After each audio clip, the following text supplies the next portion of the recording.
السلام عليكم. اليوم صراحه بغيت نشارك معكم هاد النتيجه ديال البريوش. هذه بريوشه ولكن ماشي بالخميره البلديه، هذا للامانه.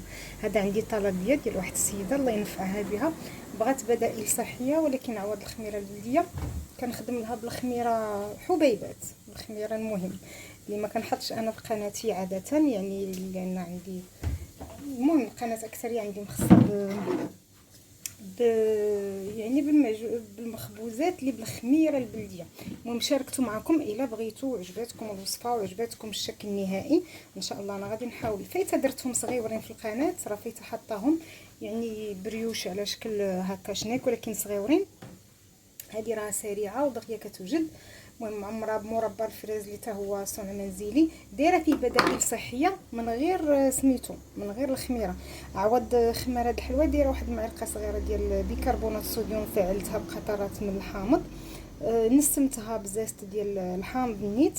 عوض الدقيق الابيض درت فرينه. عوض هذا السكر الابيض درت العسل، درت عسل ليمون اللي استعملت فيها. يعني درت بدائل صحيه. درت زيت زيتون مع شويه ديال الزبده، لان تعرفوا هاد المخبوزات شويه ما كتبغيش الزيت ديال الزيتون تكون مجهده فيها.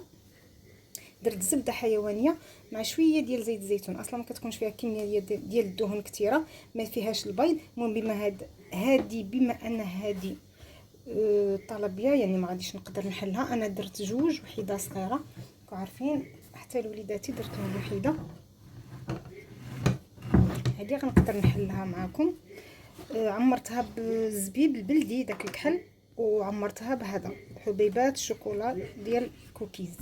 ممكن ما كتعرفوا انا كنشد طلبيات وكنخدم حسب الطلب، يعني مره كنخدم حلويات ماشي صحيه ولا يعني اطار الخدمه، لكن اكثريه كنشد المخبوزات الصحيه. هانتوما شوفوا النتيجه ديالو، راه خمرتو شي 3 ديال المرات، راه كيجي زوين كيجي مفشفش. راه فايته حطيته في القناه، انا غنحط لكم ليه ان شاء الله في صندوق الوصف. وكيجي عامر. انا درت زبيب الكحل داك الكبير البلدي. المهم ما نطولش عليكم، انا غير بغيت نتقاسم معكم هذا، وكنتقاسم حتى هكا مع الكليانات ديالي، يعني اللي بغى هذا النوع ديال المخبوزات راه حتى هما كنديرهم، يعني اشهار الخدمه ديالي. هذا ما كان. خليتكم على خير. الى المهم نعاودها لكم، الا بغيتو هذا ونديرها بالخميره البلديه 100%، شاركوها معايا في التعليق ان شاء الله، ومرحبا. خليتكم على خير، الى فيديو قادم ان شاء الله. السلام عليكم ورحمه الله تعالى وبركاته.